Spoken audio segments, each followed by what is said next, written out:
Arsenal has just suffered a major blow in the Premier League title race.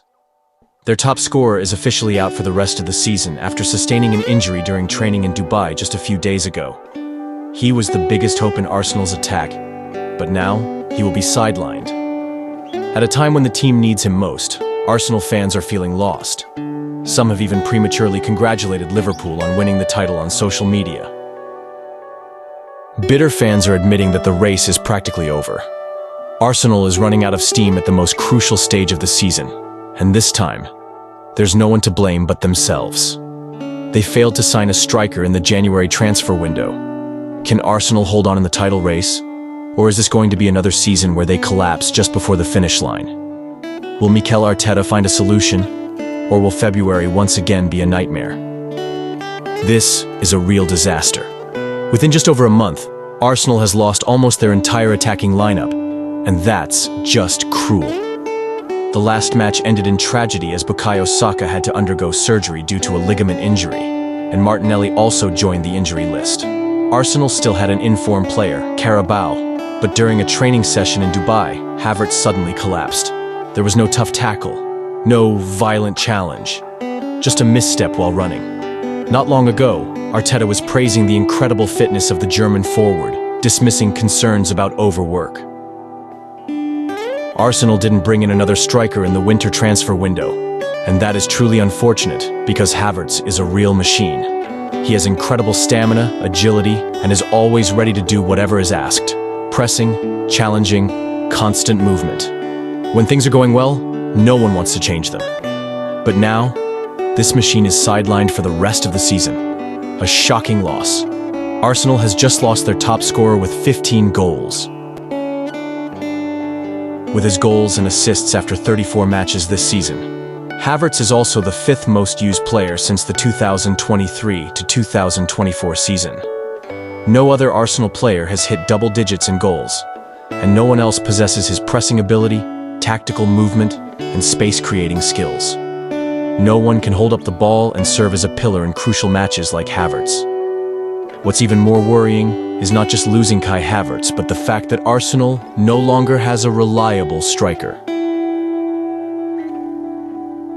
Right now, Arsenal feels like a rudderless ship adrift in the ocean. The problem isn't just about the past few matches. It affects the entire Premier League title race and their Champions League hopes. The worst part?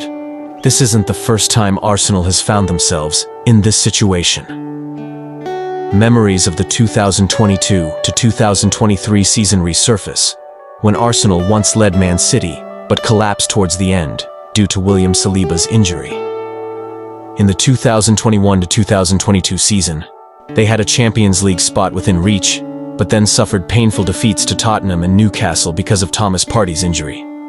Now, a similar nightmare is unfolding. But this time, it's even worse, as Arsenal isn't just losing one player, they're losing their entire attack. Now the big question is how Arsenal will handle this situation. The safest option seems to be Leandro Trossard.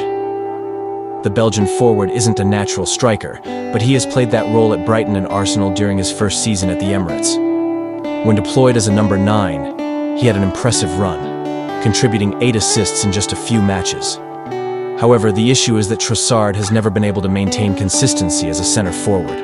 While he has intelligent movement and can create space for teammates, he is not the type of striker who can play alone and hold up the ball like Havertz. If Arsenal chooses Trossard, they will have to adjust their tactics, and no one can guarantee that this approach will work long-term. A bolder option is to trust young talent Ethan Nwaneri, a 17-year-old who has already scored 7 goals this season. He is a promising player, but is it too soon to throw him into the toughest battle of his career? If Nwaneri struggles with the pressure and loses form, it could backfire significantly. Another alternative is Raheem Sterling. Throughout his career, Sterling has mainly played as a winger, using his speed and dribbling ability to make an impact. He had some impressive goal-scoring seasons at Man City, but that was within a system perfectly set up by Pep Guardiola, with elite playmakers like Kevin De Bruyne and Bernardo Silva supplying him. Can Arsenal expect the same output from Sterling now? Additionally, Arsenal could consider tweaking their tactics to take advantage of Mikel Merino's aerial ability.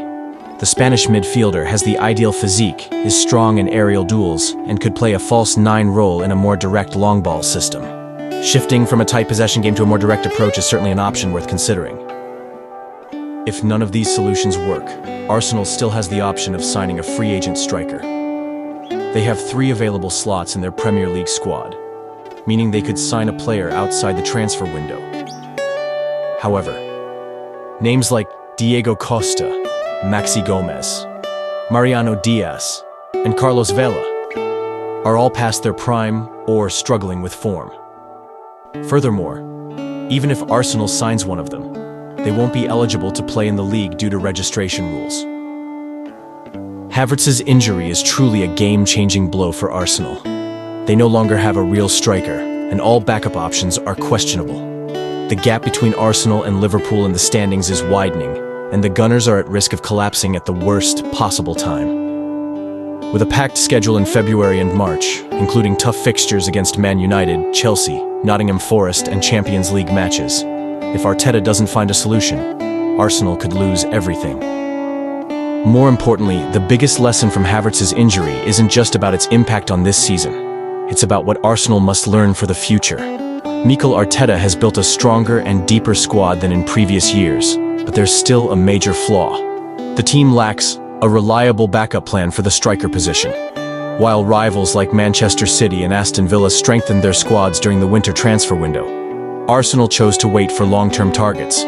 But was that the right decision? A team in a title race can't only focus on the future while neglecting the present. The consequences of their decisions in January are now clear, and Arsenal must either find a way to save their season or face another trophyless campaign.